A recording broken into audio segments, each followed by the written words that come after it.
welcome to Animal Tales once again. Today we are in Canaan, New Hampshire, and we have got something very different for you. You are really going to enjoy it. I am going to introduce you to a very wonderful person and her very wonderful pigs. Yes, today is a piggy day, and I'm going to introduce Joan McGovern, who has how many pigs? Let me see, about 20, I think. 21. 21. So here we go. Hang on to your hats, folks, because you're going to do something and see something very different today. We're going to go outside in a minute and meet the pigs, but first of all, Joan is going to tell us a little bit about how she got into the pig world. Shelter, he's deaf. Okay. Anytime you're ready. All right. So this is Joan McGovern and her friend Moon. And so she will tell you a little bit about Moon and also a lot about her life work, almost life work, with her pigs. So Joan. Hi there. Yes, this is Moon. Moon came from the Upper Valley Humane Society as a puppy. He's deaf, and I used to work at the Humane Society, and we adopted Moon out when he was a puppy, but they couldn't handle a deaf dog. He's totally deaf, as is another boxer I have. So anyway, this is Moon. So, welcome to 1.5 acres pot-bellied pig sanctuary, and the name comes from the one of the 1.5 is the true 100% donkey ass, 1.5 ass. The half is a mule who's half horse and half donkey. So, welcome to 1.5 acres. Here we have 21 pot-bellied pigs that have been, the majority of them have been pets at various times in their lives, and people got them when they were small and cute and endearing and funny, and then they grow up and they're really not like having a dog or a cat. They're much more difficult. They're hard on your house, and people give them up. Some of them have been strays that ended up at shelters, and then the shelters find out that I exist and call me, and so we'll go outside and meet all of the pigs, and I'll tell you a little about their story and their history. I got started with pigs because in the early 80s, I was going to work on a master's graduate program at Dartmouth, and I decided, since I've been in graduate school so often and so long, it had to be something that I really wanted to do, and I decided I wanted to know a pig.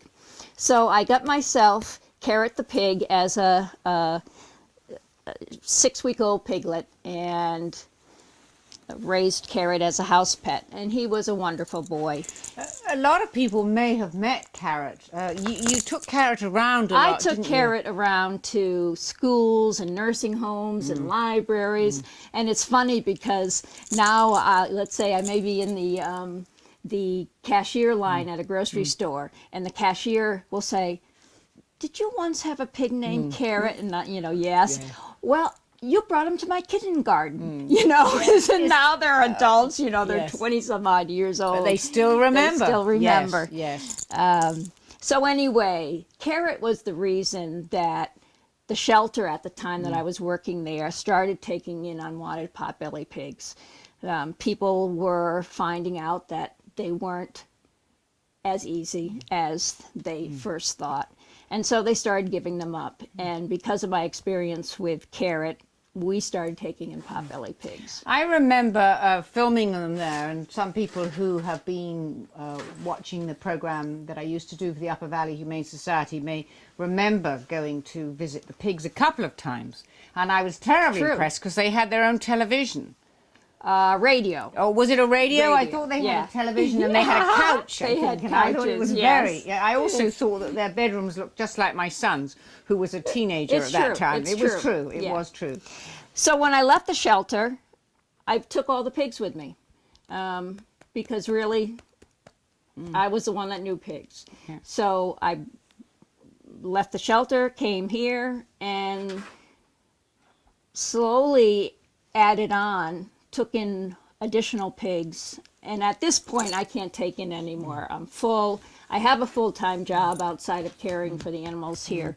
So I'm at my limit with 21. It keeps me very, very busy. 21 is a 21 lot. is And a they lot all of need pigs. to have their trotters looked after and their general health and Yeah, well-being, mental exactly. health. I mean, pigs have a lot of mental health, don't they? They're very clever. They're very, very smart, Yes. definitely. Yeah. We'll talk about their smartness when we go out and see them. So let's take ourselves outside into this snowy Cold. day. Cold, snowy day. We'll have to and- call them out because Yes. they don't like the cold. no, You know, their houses are heated, Yes, and that's yeah. where they'll be. Yeah.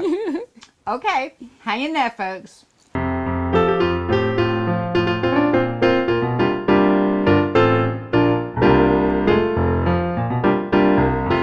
Hi guys, you want to come out? Huh? You want to come out and say hi? What's that? Come on out. Come on.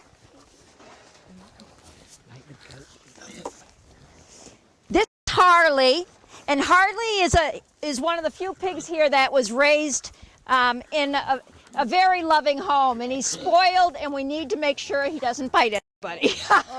Who's the cute little black and white one? This is Kevin. Kevin came from North Carolina, found in an abandoned home with 98 other pot-bellied pigs. Oh, how They were terrible. getting ready to demolish the house. So they got dispersed throughout the United States.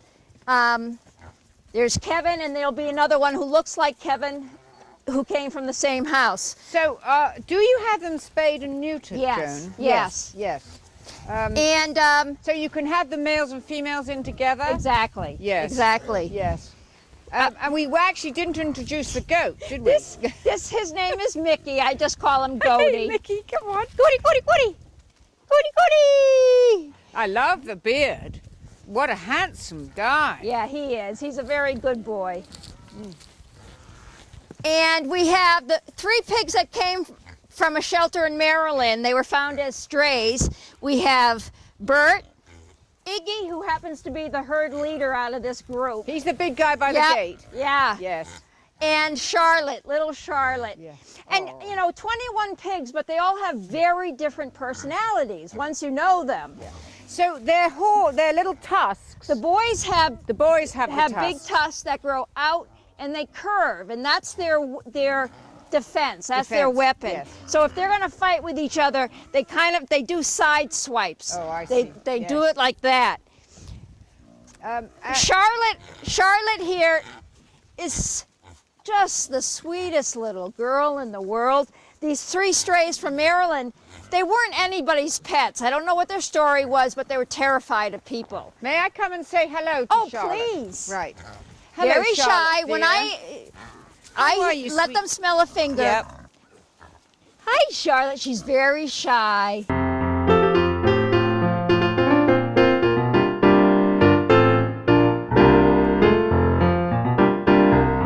Oh, we're going to visit now 2 of the houses, 2 of the heated houses that the pigs share. There'll be 2 pigs live in this house and 3 pigs and the goat live in another. So come on in. So in here we have Kevin and Harley. There's little Kevin now. I love And their Kevin. space, I make it small as in the wintertime in order to keep the heat in and try to keep heating costs down. It cost about $1,000 in the winter to heat the 4 buildings. Wow. So Kevin and Harley, they just come through here, and there's 2 electric heaters. They're flat, hard plastic pig heaters. They're heating mats that are made out of durable plastic. So they've got 2 in here, and each house has a thermometer on the outside. So when I come home at midnight from work, I check all the houses, make sure no blankets are stuck in the pet doors so that heat is escaping. I check thermometers, make sure everybody's fine and warm. I'm satisfied if the heat's between 64 and 70 degrees in here. Mostly because there are drafts. The pet doors aren't draft proof. So I try to keep the air warm just to make up for what's drafty at the floor level. So anyway, Pretty posh digs. we have two that live in really? there, and we have little treats, don't we, guys? Ooh, coffee cake. We get day-old Freihofer's outlet. I tell you, we know where to go shopping for free food. We should have brought something, you know. Oh no, we have no Yeah. limit to our treats. Oh. The hardest thing is not to over-treat them because they put on weight easily. And they're very polite, Joan. They don't are. snatch, do they? All right. Well, They you know, can. I mean, can. it depends Yes. on the pig. Yes. Yes. But this group here, Harley might take your hand off, perhaps. okay, so house number 1. Well, Kevin and Harley, I think you're pretty lucky pigs. In this house, we have living Charlotte, Bert, and Iggy, the 3 pigs that came from Maryland as strays. And I think you're going to want to bring your camera over here to take a look.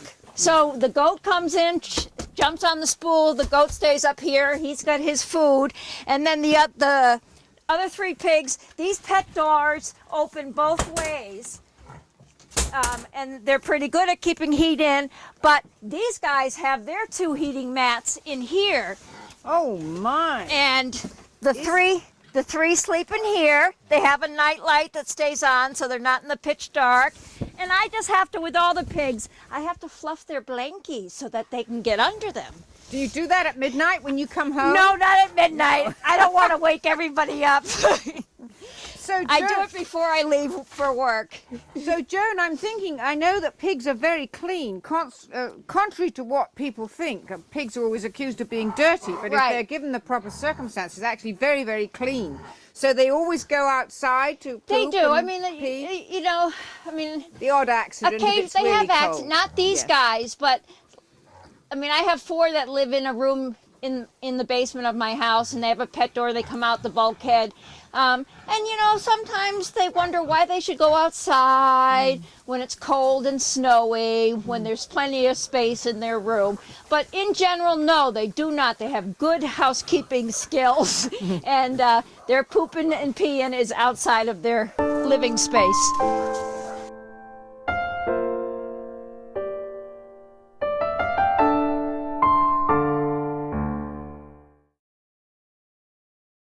So before we go and visit the next group of pigs, I've got a couple of questions to ask you, Joan. Sure.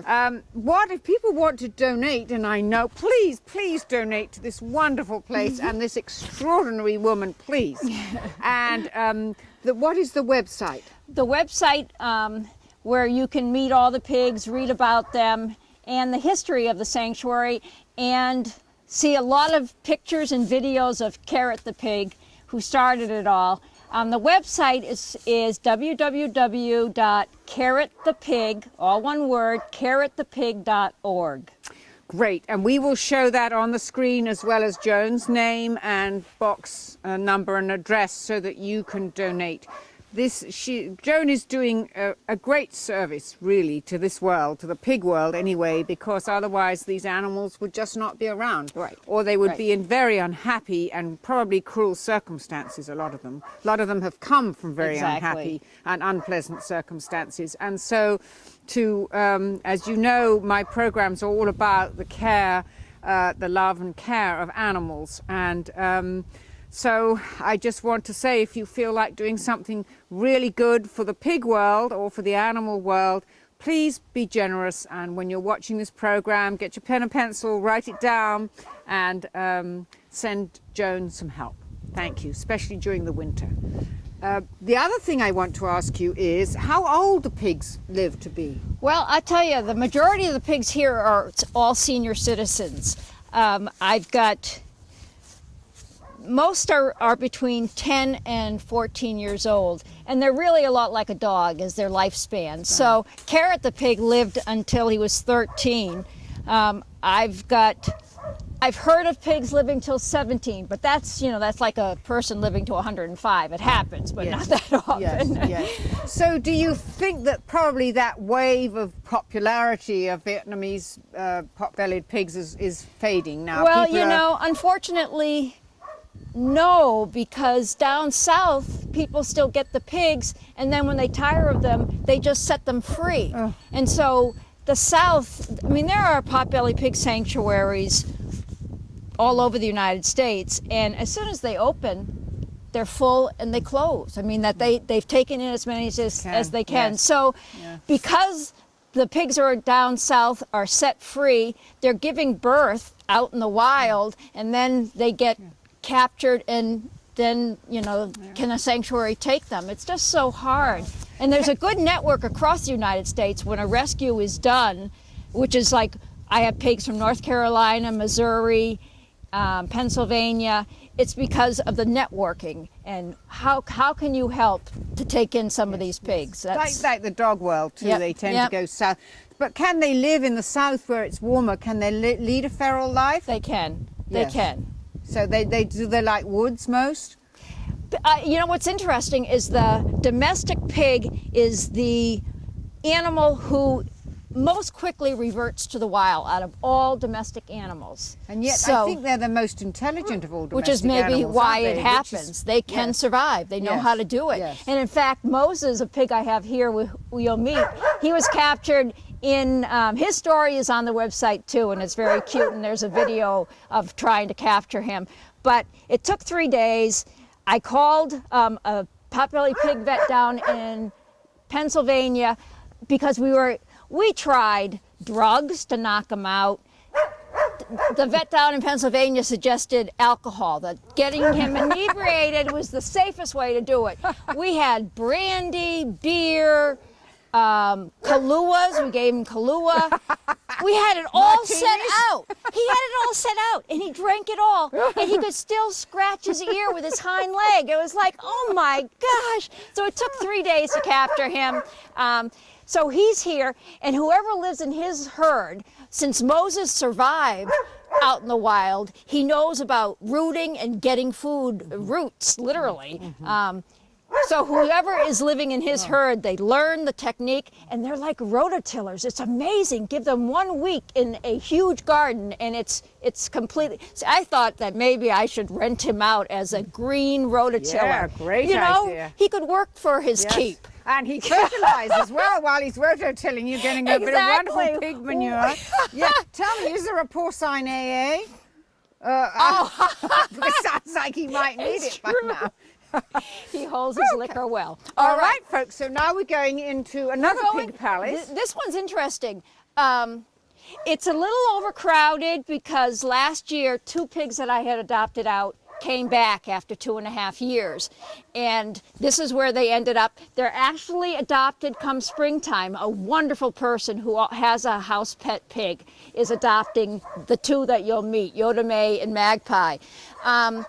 So they live in here along with, and the interesting story is, we just had a power struggle happen here. And Odie, I don't know if you remember Odie from the shelter. Yes. He came to the shelter back in 1997. So I've known him for 10 years, and he was 2 years when he was given up. So he's 12. Anyway, he's been the herd leader for the whole time I've known him, and he just got thrown out of the leadership role, and one of the youngins took over. Oh dear. And so he was kicked out of the house. And it's wintertime, and he's living in the hay. And so he's moved into another house. So we've had a lot of activity here. Oh boy. So let that's me show you who's here.